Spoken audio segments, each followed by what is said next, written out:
ইয়াউমা ইয়াফিরুল মারউ মিন আখিহি ওয়া উম্মিহি ওয়া আবিহি ওয়া সাহিবাতিহি ওয়া বানিহি লিকুল্লি ইমরিইন মিনহুম ইয়াউমাইযিন শা'নুন ইউগনি। কিয়ামতের ময়দানে ইয়া নফসির জামানায় কেউ কারো কাজে আসবে না। আপনি যতই কিছু করেন না কেন,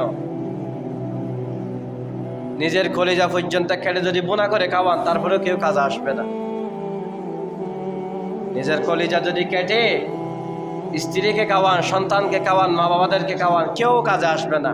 ইয়াউমা ইয়াফিরুল মারউ মিন আখিহি ওয়া উম্মিহি ওয়া আবিহি ওয়া সাহিবাতিহি ওয়া বানিহি। একটা আমলের জন্য, একটা সওয়াবের জন্য যদি আপনি বেঁচে যান কিয়ামতের মাঠে, আপনার সন্তান একটা আমল দিবে না, বলবে যে আপনি বাপ, আমি চিনি না। বাপ বলবে তোমাকে পুরো 60 বছর 70 বছর জিন্দেগি মাথার গাম ফায়ে ফেলে খাওয়াইছি পরিশ্রম করে, আমাকে একটা সওয়াব দাও না। সন্তান বলবে তুমি বাপ, আমি তোমাকে চিনি না।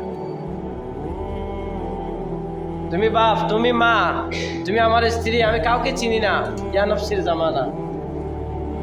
আমার নবী ছাড়া, আমার মাহবুব নবী ছাড়া অন্য নবীরাও পর্যন্ত চিনবে না, সবাই ইয়া নফসি ইয়া নফসি। কিন্তু আমার নবী এবং আপনার নবী বলবে ইয়া উম্মতি ইয়া উম্মতি ইয়া উম্মতি, আমার বান্দা আমার বান্দা।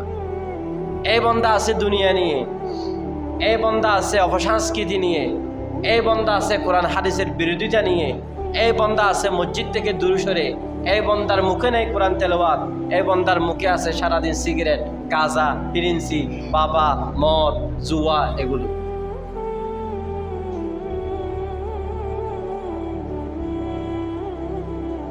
আল্লাহ তাআলা আমাদের সবাইকে কোরআন হাদিস বুঝার, কোরআন হাদিস মোতাবেক চলার, কোরআন হাদিস মোতাবেক নিজের জীবন, পারিবারিক জীবন, ব্যক্তিগত জীবন পরিচালনা করার তৌফিক দান করেন। সবাই পড়ি আল্লাহুম্মা আমিন।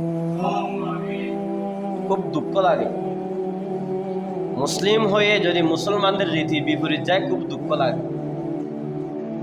কারণ আমরা বুঝি ইসলাম কি জিনিস, ইতিহাস পড়ে জেনেছি ইসলাম কিভাবে এসেছে আমি আপনি পর্যন্ত। তোলার মতো উড়ুর এখানে আসে নাই ইসলাম। ইসলাম তোলার মতো উড়ুর এখানে আসে নাই, ফুলার মতো উড়ুর এখানে আসে নাই। যদি সেই যুগে থাকতেন বা সেই যুগের ইতিহাস পড়তেন, জানতেন, তখন বুঝতেন ইসলাম কত কষ্ট করে আমি এবং আপনি পর্যন্ত এসেছি। অথচ সেই ইসলামকে আমরা হেই খেলাই ধুলাই সময় পার করতেছি। আল্লাহর কাছে জবাবদিহিতা করতে হবে।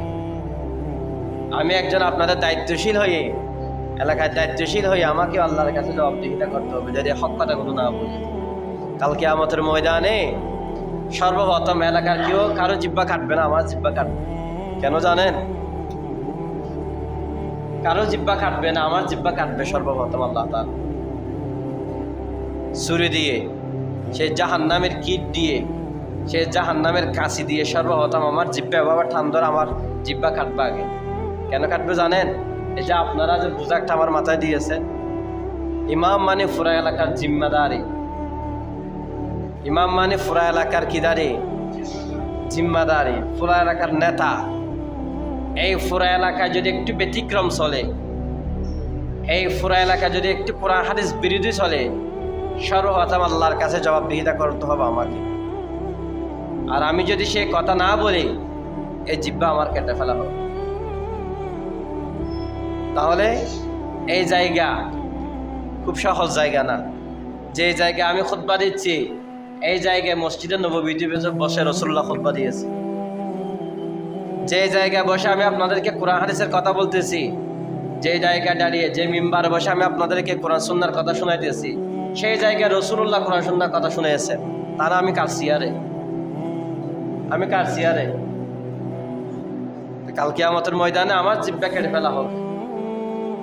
আমি যদি এগুলো না বলি, আমি বলে ফেলছি, তা আমি আল্লাহর তরফ থেকে বেঁচে গেছি। এখন মানা না মানা এগুলো আপনাদের ব্যক্তিগত বিষয়। রাস্তা দেখা দিয়েছি, এদিকে গেলে জান্নাতের রাস্তা, এদিকে গেলে জাহান্নামের রাস্তা। এখন আপনার ইচ্ছা, আপনি যদি জান্নাতের রাস্তায় যান তাহলে আপনি সফল কাম, আর আপনি যদি জাহান্নামের রাস্তা দিয়ে যান তাহলে আপনি জাহান্নামী। তাহলে আমার কিছু যায় আসে না। যদি আমি হক কথা না বলি, এই মিম্বারে দাঁড়িয়ে যদি হক কথা বলতে না পারি, তাহলে কাল কিয়ামতের ময়দানে আমার চক্ষু এভাবে খুলে ফেলা হবে, আমার জিহ্বা এভাবে টেনে যে কাশি দিয়ে কেটে কেটে কেটে কেটে টুকরা টুকরা করা হবে।